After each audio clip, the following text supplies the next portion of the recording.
Hey, we're going to keep going, and we're going to try to finish 6.4. Let me bring up the calculator.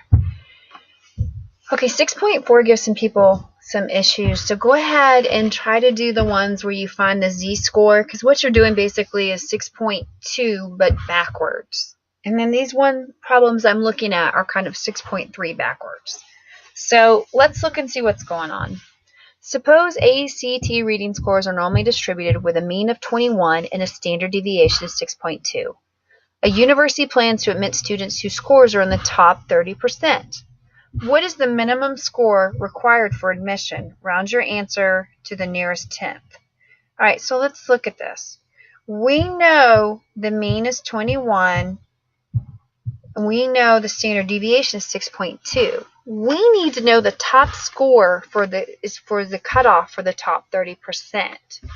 So another way to say the top 30% is that you are above 70%. So a way to do that is to think, okay, if I have the area of 70% of the people below me, then I can find that value right there. So what you're going to do is you're going to go second distribution and go down to 3.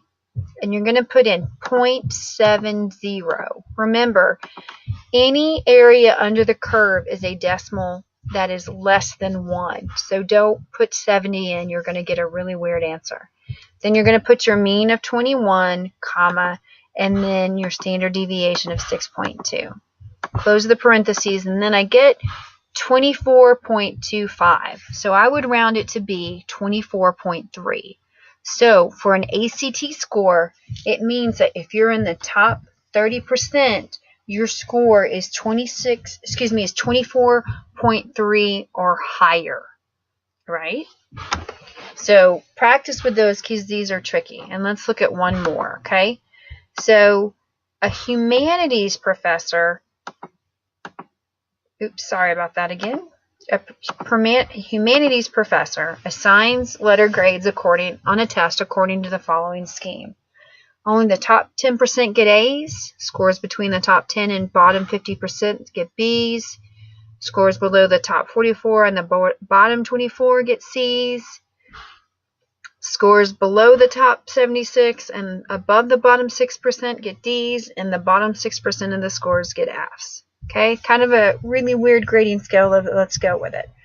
Scores on the test are normally distributed with a mean of 76.6 and a standard deviation of 9.1. Find the minimum score required for an A. Round your answer to the nearest whole number if necessary.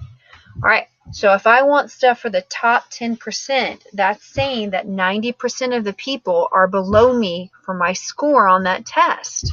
So this again is an inverse norm function. So I'm going to put it in, go down to inverse norm, and I'm going to put 90.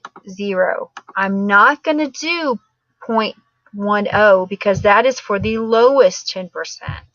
And again, I want the top 10%. So that top 10% is 0.90. Okay? Then I'm going to put a comma, and then I'm going to put my mean of 76.6, comma, and then I'm going to do 9.1. Close the parentheses, and then I get 88. So the minimum score for an A grade on the test is 88. Okay? Practice with these. I know 6.4 can be tricky, but once it makes sense, it'll be pretty easy. Thanks.